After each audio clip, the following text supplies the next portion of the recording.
We know that when we export this data into the Excel format, it is available in some blocks way. If we want to group all the blocks one by one, it is not easier to do a tabular format. And when we want some summaries of total transactions by event or status or other way, it is not so easier to get. So we want a data in the first in the tabular format. So in order to achieve that tabular format, we have two approaches. So I will be discussing two approach in this video.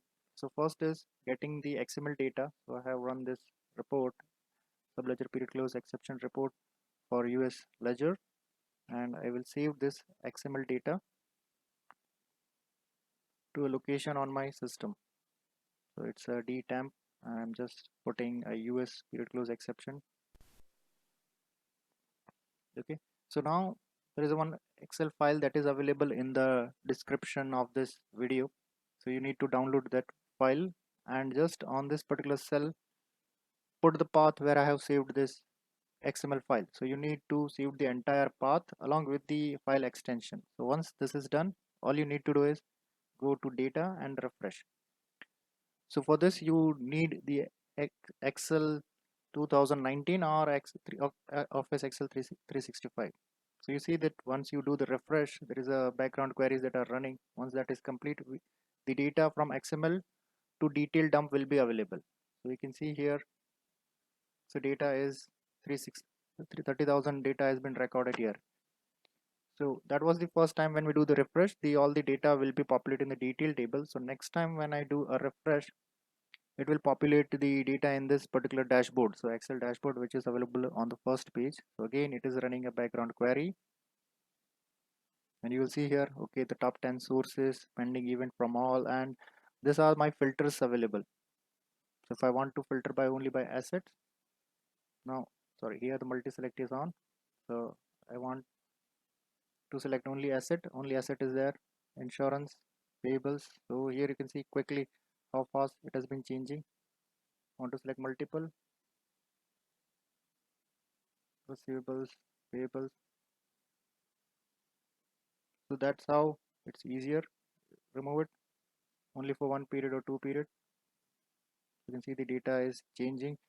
We want to see the detail. Let's just clicking on this bar, single, and then right click and say show detail. So now the detail is available. And then this tabular you can do your own pivot or on other chart views. So on same thing on the detail dump also you can do very easier. So this was one way of converting XML using the Excel Power Query into the format which we want. Second and the easiest way is to download the file in CSV format and then copy paste it to the Excel. So let's see the second approach. So I go to republish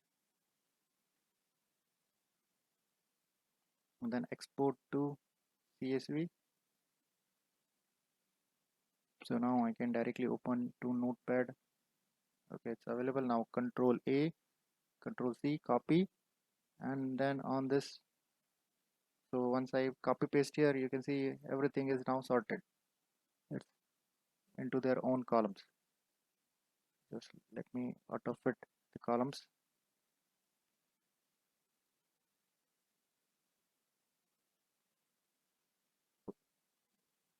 So all the data is available on the column, and now you can create your own tabular report and format. So this is CSV, you can do it. And for this detailed dump which I have created, this is a reusable file.